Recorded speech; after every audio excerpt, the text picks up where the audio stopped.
नमस्कार, स्वातीच रेसिपीमध्ये आपले मनापासून स्वागत करते। आज मी बनवणार आहे गाजर मेथी मुळ्याचा पराठा। अत्यंत खमंग, खुसखुशीत आणि मऊ लुसलुशीत लागणारा आणि पाहता क्षणी तोंडाला पाणी सुटणारा असा पदार्थ। चला तर रेसिपीला सुरुवात करूया। सर्वात अगोदर मी एक किसणी घेतली, त्यावर एक गाजर किसून घेणार आहे।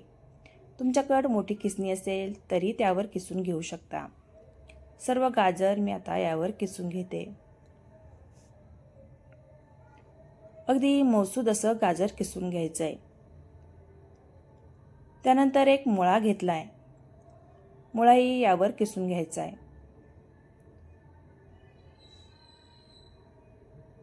कारण पराठ्यासाठी आपल्याला गाजर, मुळा आणि मेथी सर्व बारीक पाहिजे, म्हणून सर्व मी बारीक किसणीने करून घेते। सर्व मुळा किसून झालाय। त्यानंतर मेथी घेतली, मेथी स्वच्छ धुतली आणि त्यावर निसून घेतली। चाकूने आता छोटी छोटी बारीक कापून घेते।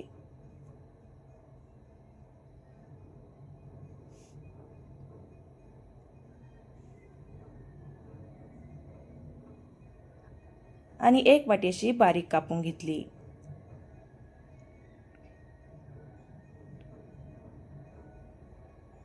त्यानंतर मुळ्यामधलं मी सर्व पाणी काढून घेते। अगदी मुठीत घेऊन दाबून हे सर्व पाणी काढून घ्यायचे। आता गाजरामधलंही पाणी सर्व काढून घ्यायचंय।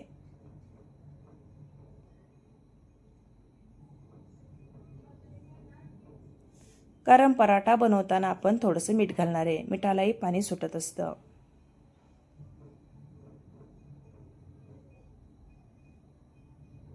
हे चांगलं पिळून घ्यायचंय। त्यानंतर एक मिक्सरचं भांडं घेतलंय, त्यामध्ये एक छोटा चमचा जिरं घातलंय, एक छोटा चमचा ओवा घालून घेतलाय आणि लसणाच्या पाकळ्या घालून घेतल्यात। मिक्सरला बारीक पेस्ट करून घ्यायची आहे। त्यानंतर एक वाटी गव्हाचं पीठ घेतलंय। त्यानंतर गाजर घालून घेतलंय, मुळाही घालून घ्यायचा आहे आणि कापलेली मेथी घालून घ्यायची। त्यामध्ये एक मोठा चमचा लाल काश्मीरी मिरची पावडर घातली, एक चमचा लाल तिखट घालून घेतलंय, ओवा, जिरं आणि लसणाची पेस्ट घालून घेतली। त्यानंतर पाव चमचा हळद घालून घेतली आणि चवीपुरतं मीठ घालायचंय। हे सर्व एकत्र करायचंय। हे सर्व चांगलं मिक्स करून घ्यायचंय। आता त्यामध्ये 1 ते 2 चमचेच पाणी घालायचंय आणि हे पीठ मळून घ्यायचंय। कारण याला जास्त पाणी झालं की हे ढिल्लं होतं, त्यामुळे थोडं थोडं शिंपडून शिंपडून पाणी घालायचंय आणि याचा गोळा मळून घ्यायचा आहे। तुम्ही पाहू शकता असा मौसूद गोळा बनून झालाय। आता यावर मी थोडंसं तेल घालणार आहे। तेलाने चांगलं मौसूद मळून घ्यायचंय।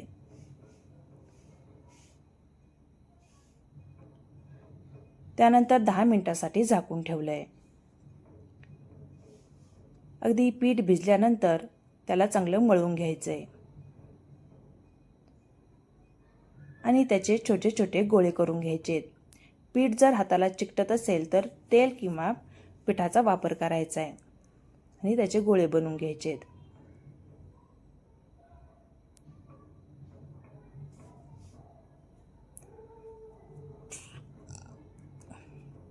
आता मी 2 गोळे बनवून घेतलेत आणि बाकीचं पीठ झाकून ठेवलंय। त्यानंतर पोळपाट घेतलाय, त्यावर गोळ्याला थोडंसं पीठ लावून घेतलंय आणि त्याला आता लाटून घ्यायचंय। अगदी उलट पुलट करून त्याला लाटून घ्यायचंय। थोडंसं चिकटत असेल तर पिठाचा शिंपडा द्यायचा आहे आणि परत लाटायला सुरुवात करायची।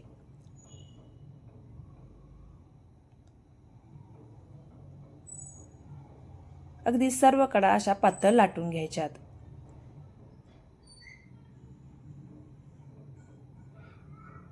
असं केल्यानंतर आपल्या पराठ्याला थोडंही क्रॅक जाणार नाही।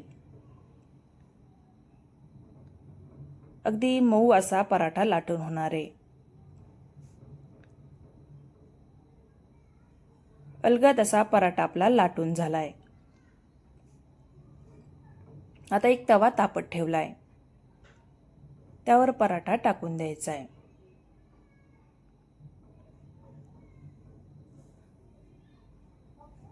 पराठा आता शेकायला सुरुवात झाली.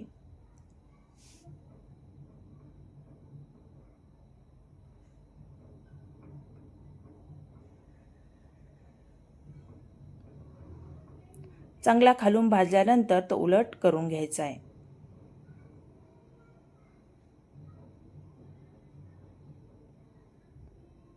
आणि खालच्या बाजूने भाजल्यानंतर त्यावर थोडंसं तूप लावायला सुरुवात करायची. अगदी मंद आचेवर सर्व प्रक्रिया चालू आहे. त्यामुळे पराठा हा कुरकुरीत आणि मऊ लुसलुशीत होतो. आता त्याला थोडंसं तूप लावून घ्यायचंय. तुपाची अजिबात कंजूस करायची नाही. जेवढं लागेल तेवढं तूप लावून घ्यायचंय. कारण त्या तुपामुळे भरपूर सारा खमंग असा पराठा लागतो. दोन्ही बाजूनी चांगलं तूप लावून घ्यायचंय आणि त्याला भाजून घ्यायचंय. तुम्ही पाहू शकता याला खूप छान असा कलर आलाय. असा खमंग असा आपला पराठा तयार झालाय.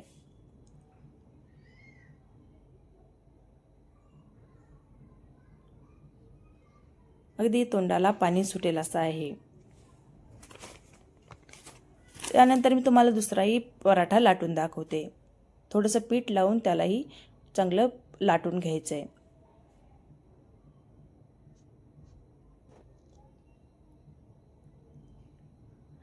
जिथं चिकटेल तिथं थोडंसं पीठ लावायचे आणि लाटून घ्यायचे. सर्वकडे अशा पातळ लाटल्या गेल्या पाहिजे. त्यानंतर तवा तापत ठेवलाय. त्यावर पराठा टाकून घेतलाय आणि गॅसची आच ही फुल केलेली आहे. त्यानंतर पराठ्याला वरून तूप लावून घेतलंय. त्यानंतर पराठा उलट करून घेतलाय. त्यालाही भरपूर सारं तूप लावून घ्यायचंय.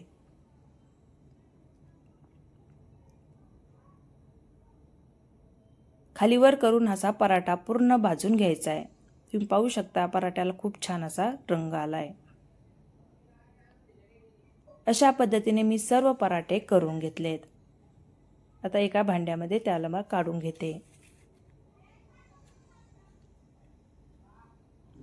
अगदी लोणचं आणि चटणी याच्याबरोबर पराठा सर्व करा.